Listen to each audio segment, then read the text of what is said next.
This is Eagle Owl, and today I will be talking about the Eagles. We're going to destroy the Commanders, and I will go over why.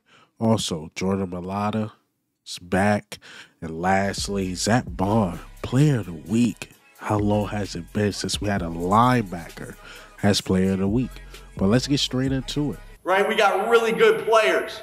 We got a really good front office and GM, right? And with great talent, and with great coaches, and with great physicality, and with great detail, you can win a lot of games.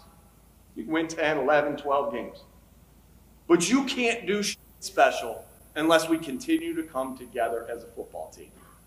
I ain't into winning 10, 11, 12 games. We've been done that here. We've done that there. I want to do special shit. And you can't do special shit alone.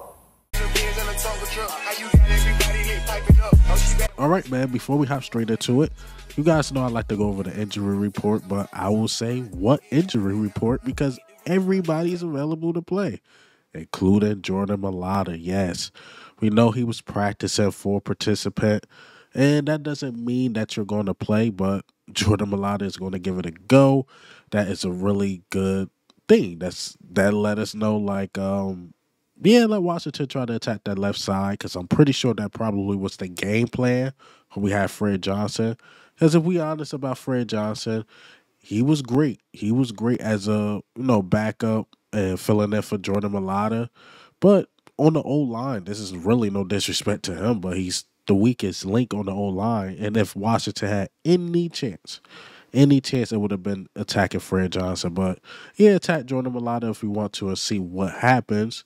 But while letting, Jack Stoll go, it looked like we're going to pay for that because the Miami Dolphins has signed Jack Stoll or claimed him off of waivers. So Jack Stoll will be going to Miami. That sucks because now there's no safety blanket if Dallas Goedert or Grant Calcaterra get hurt. And what we know, far as the history of them being here, they get hurt.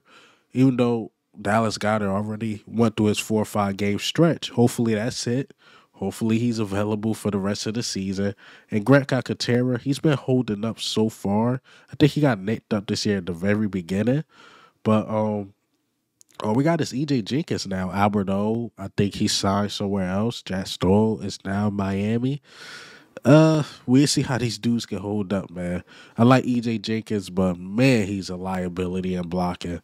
So let's hop straight into the topics. I talked about Jordan Mailata already, so I guess I could touch on it a little more. Jordan Mailata is definitely back. It makes our left side stronger, especially running the ball. I think we're going to do everything to this Commanders team. Run the ball, pass the ball. We're going to be able to do what we want. And I just don't think the offense is going to be able to do what they want against the Philadelphia Eagles.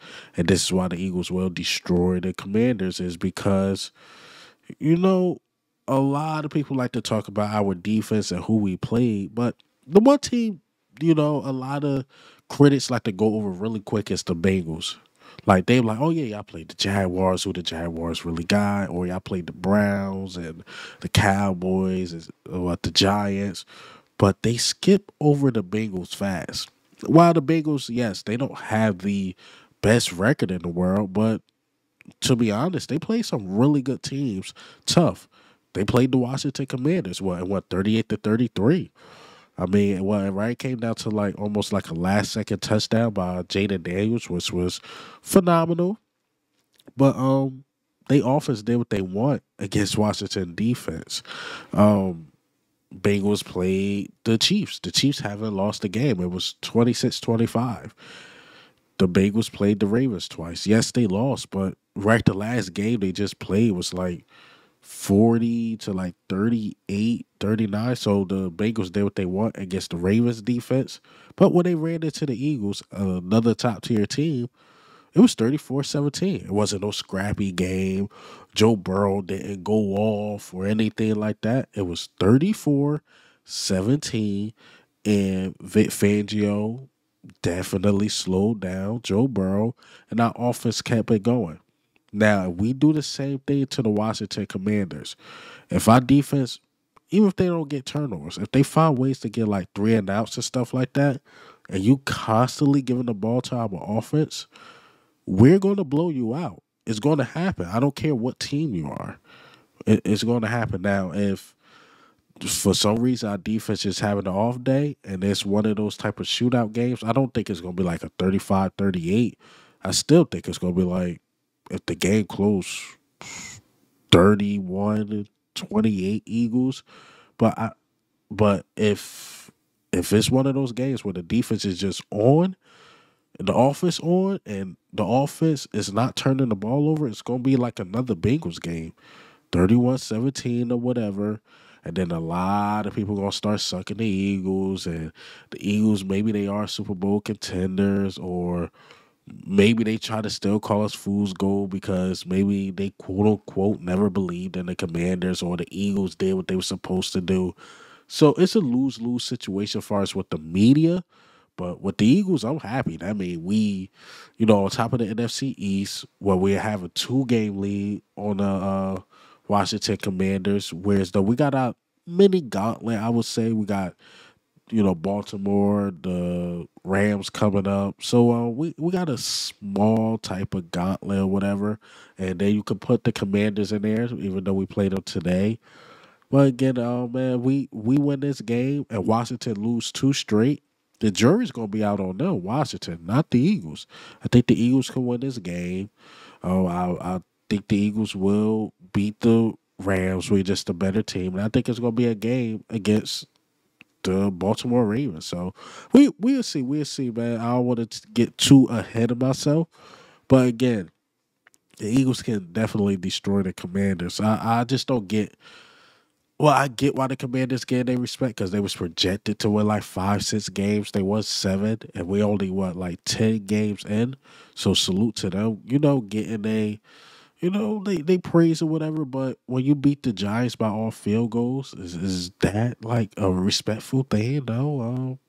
When you win against the Bears, who are not a good team, off a Hail Mary, I don't know about that. But when you play the Ravens, who is a pretty good team, y'all lost. Um, who y'all lost to? Y'all lost to the Steelers, who's a pretty good team. Lost to the Bucks. Well, we lost to the Bucks too, but we ain't had nobody. A pretty good team, so it's a trend going there.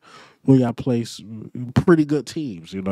So yeah, we will see. We will see what they do against the Philadelphia Eagles. Washington, to be fair, they do play us tough, but they haven't seen a Vic Fangio defense, like an actual coach Vic Fangio defense. And a lot of people like to bring up their coaches. Well, their coaches are just better than the Eagles. Well, I wouldn't say that. Nick Sirianni, he do what he do as a head coach is win games. And I don't think Dan Quinn got the same winning percentage as Nick Sirianni. Kellen Moore and Cliff Kingsbury is basically on the same level. I think Vic Fangio can out scheme Cliff Kingsbury. To be fair, Dan Quinn could possibly out scheme Kellen Moore, but you still need the chess pieces. And right now, Kellen Moore got the chess pieces to do what he want against a Dan Quinn defense. I wouldn't give them the edge too much as far as a coaching, but we'll see. We would definitely see. But let's talk about Zack Baun, man. Zack Baun, player of the week, a linebacker. Do you know it's been since like 2005, 2004 since we had a linebacker player of the week in Philadelphia? That was Jeremiah Trotter. I mean, not Junior. Hopefully one day in the future it will be Junior. But it was senior. Senior. People born in like '05 and '04 are grown men and grown women now. It ain't been that long. I mean, Zach Baun, man, he need a contract for sure. Maybe his agent is like, nah, we gonna wait till the off season really negotiate what we could negotiate. But salute to Zach Baun, man. He's been everything to the Philadelphia Eagles and more. And we love the underdog story for sure. And Zach Baun is just a true underdog story. Come for the Saints. Howie Roseman even said it like, he could be this great special teams guy. Coming off the edge could really help with the edge. And when Fangio see some tape like, nah, this guy's an inside linebacker. And he took that, and you see what he's doing in the league today. Most of y'all see my summer videos. I'm like, I just don't get this Zack Baun thing. What is going on with this? Like, what are we doing? Sign another linebacker, and a lot of us were wrong about this. So one thing about Eagles fans, we will admit when we wrong, and when you play at a high level, we love you, man. We definitely love you. But that's all I got for you guys today. Hey, man, what do you think? How do you feel, man? Am I tripping on the Eagles can destroy the Commanders, or y'all really think it's going to be a close one? Or do we fall? It's time for the win streak to go away. Also, Jordan Mailata being back, I think it just make our team a lot better. And say what you want about the Eagles, we've been great. So he just add another element to that. And Zack Baun. Player of the week, man. It's been a long time for a linebacker. But this is Eagle Owl, man. I'm out.